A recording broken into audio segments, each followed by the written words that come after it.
Et bonjour à tous, c'est Sirvlar, j'espère que vous allez bien.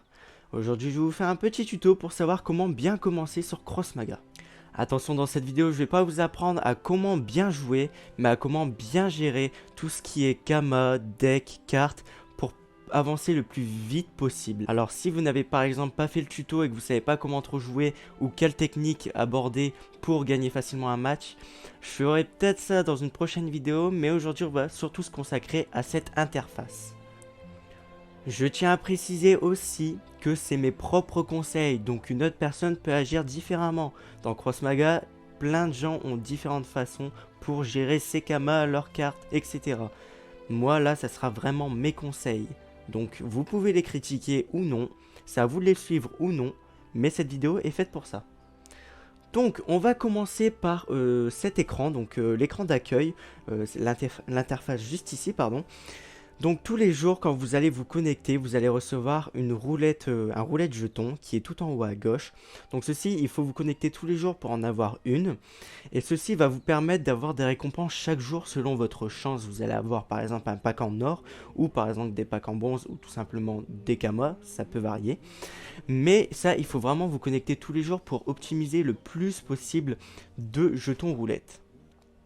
Donc là, ce que je vais vous dire, c'est vraiment être optimal et se mettre à fond sur Crossmaga. À gauche, vous voyez le défi Decaflip. Dans le défi Decaflip, vous avez jusqu'au maximum 3 quêtes. Chaque jour, vous avez une nouvelle quête qui redémarre. Mais si vous avez 3 quêtes déjà et que vous vous connectiez le 4e jour, vous allez perdre cette quête. Du coup, il faut déjà gérer d'une part à ce que vous ayez toujours au moins une place pour que le jour suivant, la quête ne part pas dans le vide et que vous puissiez toujours avoir une quête à faire le lendemain. Donc un tout dernier petit truc, là vous voyez, dans le défi des K-Flip, j'ai 3 quêtes. Dans ces 3 quêtes, je peux gagner soit 60 kamas, soit 80 kamas.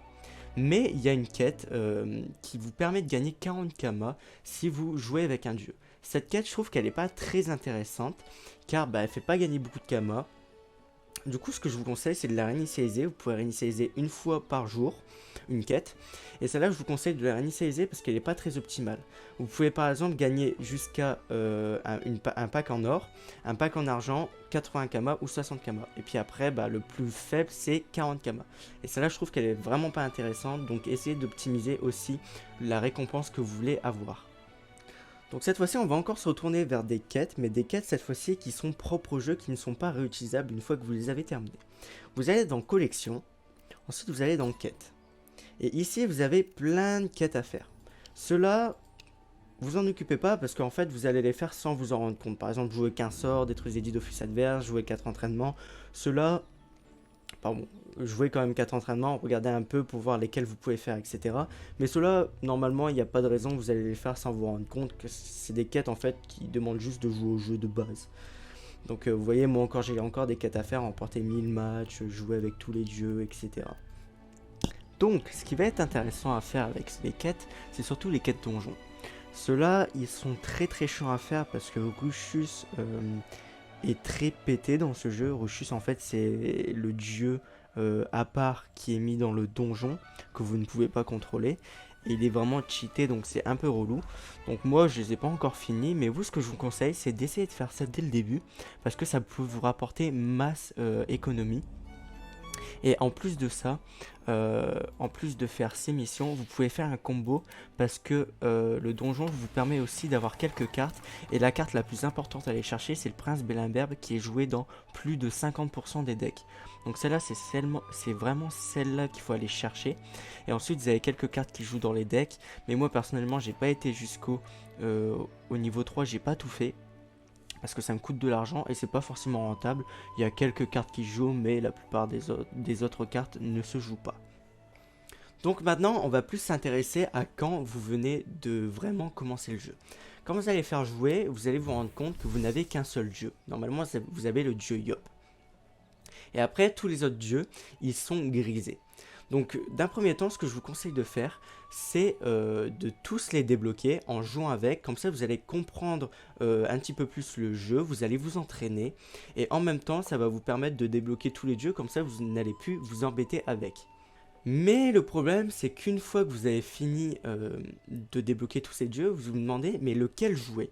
Alors au début, moi je vais pas vous cacher, au début, celui qui m'a attiré c'est Yop, parce que c'est le plus facile à jouer en fait. Le Yop et le Kra, c'est les plus faciles à jouer. Donc je vous conseille un des deux là, car ils sont très faciles à prendre en main. Leur deck ne coûte pas cher, donc vous allez facilement pouvoir créer votre propre deck et vous allez monter assez haut au rang de... Vous pouvez même aller au rang au vétéran, enfin peut-être pas au début parce qu'il faut créer le deck, mais moi je vais pas vous cacher que là vous avez le deck le boss que j'ai marqué. C'est grâce à ce deck que j'ai pu aller au rang vétéran, donc le rang vétéran c'est jusqu'au rang 30, c'est le rang maximal. Et c'est pour ça qu'aujourd'hui, bah, par exemple, je peux être 17ème et que voilà quoi, c'est vraiment des decks que quand vous jouez bien et même quand vous êtes débutant, vous pouvez monter très facilement en haut. Donc je vous conseille soit le dieu Yop, soit le dieu Kra. Donc un moyen aussi de gagner facilement des kamas. Parce que comme vous le savez, les kamas, il faut vraiment en avoir beaucoup, c'est ce qui va vous permettre d'acheter des paquets. Donc moi, cette technique, elle marche encore aujourd'hui. Et elle peut marcher pour vous car elle vous coûte des kamas de base, mais elle peut vous en faire rapporter le plus. Mais ça, il faut le faire quand même quand vous êtes un petit peu plus, quand vous connaissez un petit peu plus le jeu. Donc quand c'est le cas, vous allez dans Draft qui ne se passe qu'à partir, par exemple, de vendredi 15h, donc c'est le week-end, où en fait, vous allez faire une roulette pour choisir un deck, un dieu, pardon. Et avec ce dieu, il va vous proposer plusieurs cartes et vous allez faire votre propre deck. De toute façon, là, c'est écrit pendant que je suis en train d'expliquer. Et en fait, ça va vous permettre de, si vous allez à un certain palier, plus vous passez le palier, plus vous gagnez des kamas.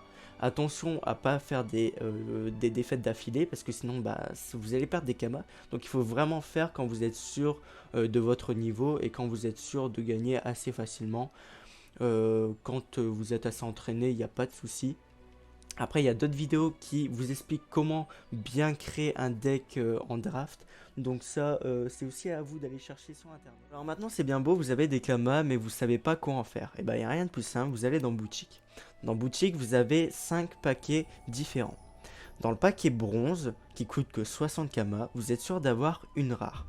Mais vous avez quelques chances d'avoir des infinites, des cosmiques ou toutes les cartes en fait. Vous avez de la chance d'avoir toutes les cartes, mais c'est plus rare d'avoir une infinite et une cosmique, alors que là vous êtes sûr d'avoir une rare.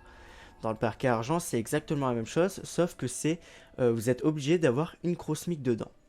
Le paquet en or, c'est pareil, sauf que vous êtes obligé d'avoir une infinite obligatoirement.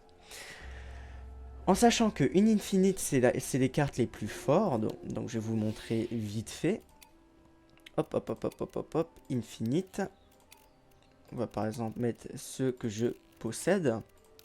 Donc les infinites, c'est les cartes les plus fortes. Elles peuvent se revendre ultra cher, mais sont hyper chères à construire. Donc ça, on en reparlera un petit peu après. Donc c'est pour ça que les infinites, c'est les cartes les plus fortes. Ensuite, on a les cosmiques. Donc les cosmiques, bon, pareil, c'est des cartes fortes, mais un petit peu moins fortes que les cosmiques. Et après, bah, vous avez, en fait, c'est croissant. Hein. Vous avez le commune, ensuite peu commune, ensuite rare, et ensuite cosmique et tout ça. Après, je pense que vous n'êtes pas bébête et que vous allez comprendre assez vite fait le système. Ensuite, vous avez les paquets Necrom, donc une rare ou de rareté supérieure, donc comme par exemple le paquet en bronze. Et ça contient uniquement des paquets Necrom. Donc au final, c'est pas comme le paquet bronze. Ça contient en fait des cartes Necrom, donc c'est une famille spéciale au Necrom. Pareil pour paquet Fratrie, c'est des cartes spéciales, des packs spéciales par rapport à la Fratrie. Donc vous pouvez aussi piocher des cosmiques qui font partie de la fratrie et des infinites qui font partie de la fratrie. Voilà, on en a fini avec les paquets. C'est parti pour notre dernier petit tuto de cette vidéo. Donc au début, vous allez commencer, comme je vous le disais, avec soit le dieu Yop, soit le dieu Kra si vous avez suivi mes conseils. Et vous allez être en mode, bah ouais, tu nous as dit que on allait monter vite fait, bien fait au rang supérieur à 20. Mais je n'y arrive pas. Alors, c'est parce qu'il va falloir que vous créez votre propre deck. Parce que... excusez-moi. Parce que le deck starter, bon, on va pas se le cacher, il est un peu nul. Alors, ce que je vous conseille de faire au début, c'est que vous allez choisir une des classes ici. Donc, par exemple, moi tout à l'heure, je vous ai conseillé de prendre Yop. Dans les cartes Yop, vous allez faire carte, carte possédée. Tout cela, vous n'allez pas y toucher un seul instant. Tout ce que vous avez sur le Yop, vous n'allez pas y toucher. Par contre, tout ce qui est Ekaflip, tout ce que vous pouvez revendre, hop, je revends. Hop, bon ça je vais pas le revendre parce que bon, moi j'en ai besoin. Mais voilà, tout ça, hop, vous revendez. Ça fait pas partie du Yop, c'est pas grave, vous revendez. Kra, ça fait pas partie du Yop, on revend. Et vous faites ça pour chaque dieu. Et ça va vous donner des poussières d'étoiles. Ces poussières d'étoiles va vous permettre, une fois que vous avez tout défaussé, de prendre des cartes Yop et vous allez faire, ou les cartes du deck que vous avez choisi, cartes non possédées. Hop, voilà. Et les cartes dont vous avez besoin pour créer un deck, vous allez pouvoir les créer avec les poussières d'étoiles que vous allez récolter. Pareil pour les cartes neutres, parce qu'un deck ne se fait pas qu'avec des cartes d'un dieu spécifique. Il y a aussi des cartes neutres que vous allez pouvoir créer en toute facilité. Par exemple, hop, hop, toutes les raretés, toutes les extensions, oui c'est bon. Par exemple, ici, une carte qui coûte pas trop cher quand même, on va mettre en commune. Ici, hop, on a le Milou, hop, on peut le créer. Et ça fait une carte de craie. Et vous allez créer votre premier deck comme ça grâce au sacrifice que vous allez faire avec vos autres cartes que vous n'allez pas vous en servir pour l'instant. Au début, vaut mieux se concentrer sur un premier paquet, par exemple Yop, parce que là on a choisi de prendre le Yop. Et c'est pas grave si vous allez défausser plein de cartes, parce qu'avec l'argent que vous allez gagner grâce à ce deck, vous allez pouvoir par la suite racheter des paquets qui vont vous redonner des cartes, et vous allez refaire tout le temps ça au fur et à mesure. Vous allez revendre les cartes que vous n'avez pas besoin, et hop, vous allez créer un deuxième deck. Par exemple, j'ai envie de créer un deck Kra, bah tout ce qui n'est pas Kra et Yop, bah je vais pouvoir défausser pour pouvoir créer et me concentrer que sur un seul deck. Et vous allez faire ça jusqu'à, par exemple, moi je l'ai fait encore aujourd'hui, jusqu'à mon mon troisième deck, pardon. Et après, bah, une fois que vous aurez fait 4-5 decks, après ça ira tout seul, il suffira de collectionner les paquets, d'acheter des paquets et de collectionner les cartes. J'espère que c'était compréhensible. En tout cas, ce que je peux vous conseiller et résumer, c'est au début, concentrez-vous sur un seul deck. Ça peut paraître barbant, dit comme ça, mais au final, moi j'ai joué pendant 5 mois au même deck Yop, et aujourd'hui je rejoue encore sur ce deck, parce que avec Cross Maga, ce qui est bien, c'est qu'on ne se lâche jamais, parce que les games sont toujours différentes. En tout cas, c'était Vlar pour une prochaine vidéo, et si vous n'avez pas encore commencé Cross Maga, le lien est dans la description. A ciao ciao pour une prochaine vidéo, bye.